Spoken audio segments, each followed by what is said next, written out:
I mean, this is really funny, right? You have Donald Trump supposedly espousing, populism. But here's why it's really poly-market populism. Here is Sean Hannity having to already, even before Trump is president, make sure that he is like tamping down any desire that he hears like Bannon talking about, actually taxing corporations or rich people. They're walking a tightrope here, but this is when we say, poly-market populism. You get to keep the anger towards the immigrants, but any of the other stuff is really secondary. It's because crypto. Here we go. I've even heard some Trump supporters say they want to soak the rich. You sound like Bernie Sanders. You want to soak the rich. When I didn't have any money and I was a contractor, I never got hired by a poor person. In my 10 years in the restaurant business, I never got a tip from a poor person.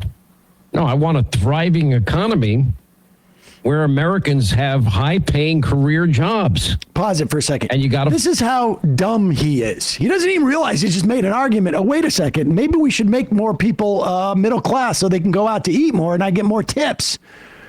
Or maybe we should spread the money around so that we don't just have 3 construction projects at $1,000 a square foot. Maybe we want 9 construction projects at $350 a square foot. Or maybe we need the government to build these things so the poor people can actually have housing and the government can pay us. I do like his disciplining of the audience here. Like, no. Oh, absolutely. Like, I mean, this is remember, you are into hierarchies. You see Donald Trump as an analog essentially to Christ. He's the golden child. He's the prosperity gospel manifestation. Get back in that lane. No more of this, like, let's worship Luigi or whatever that you might have been seeing. Yeah, let's not get carried away, guys. Exactly. When we said populism, we meant an aesthetic. My 10 years in the restaurant business, I never got a tip from a poor person. No, I want a thriving economy where Americans have high-paying career jobs. I'm sorry. He never got a tip from a poor person in 10 years? How do you know? How do you know what the poor person is? If that person is poor? How were you able to tell? He's never got a tip for somebody. They just don't tip, according to him. But I'm not even sure what that's supposed to mean. Yeah, I don't get it. But does he People who couldn't afford to eat never came in to eat. Well, then the point should be that people who can afford to eat there 14 times a night every day of the year don't need that because they can only come in once. So if you want more tables, spread the wealth. And you got to focus on the basics. Secure the border. Remove illegal immigrant criminals first, and those that didn't respect our laws, borders, and sovereignty. Get the economy moving again. Make the tax cuts permanent. No tax on tips. No tax on overtime or Social Security. Pause it for a second. The no tax on tips, incidentally, applies to hedge funders and to investment bank. Like, we're going to tip everybody. And maybe there'll be some that comes down to the waiters. Right. But we're going to tip everybody. And it really is a tax break for wealthy people. And the no tax on Social Security, if you, this is the biggest scam of all. Because the only people who pay tax on Social Security are wealthy people. People who rely on Social Security to keep them out of poverty, they don't pay taxes on their Social Security. Yeah. Go ahead. No tax on overtime or Social Security. The president has said, and he needs to immediately open up American energy dominance in spite of Joe Biden's sabotage today. Give long-term leases to energy companies that can't be canceled so they can quickly tap into America's greatest wealth producing potential. Will be an energy-rich country. Restore law and order. Fix America's military, which is falling behind technologically. Clean up the deep state. Make Doge real, get rid of $2 trillion in spending, and then we've got a lot of other issues to tackle.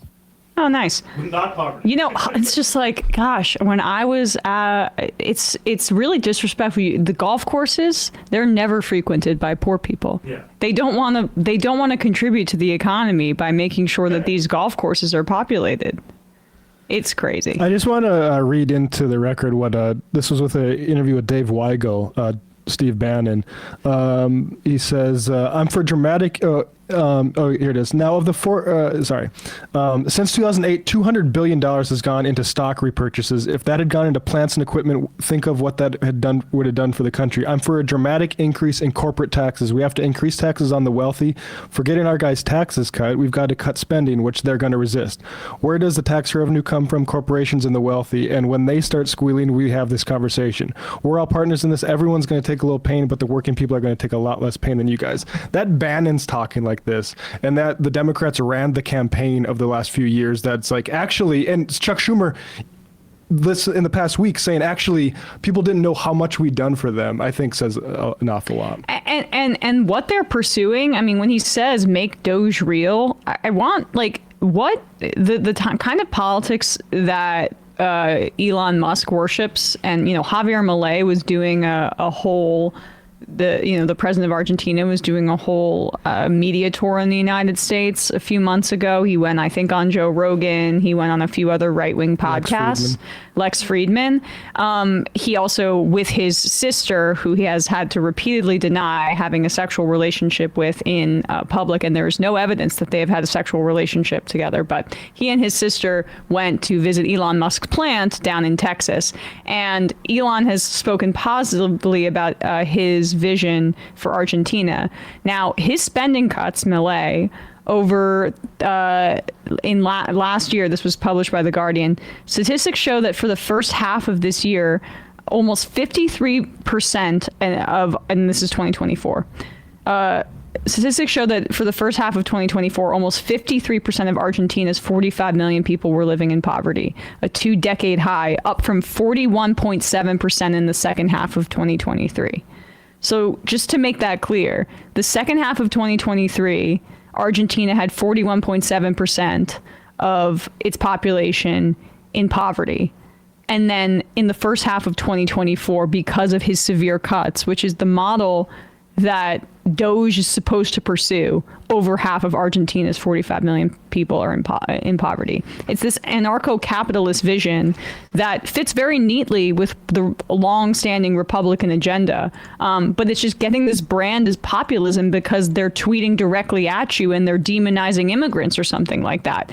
Or actually, it's more effectively branded on this show as poly-market populism. So for casino gamblers and all that, that's the populism who that's for. But for poor people, like in Argentina, the model that is being followed by the Trump administration, it plunged over half of the population into poverty.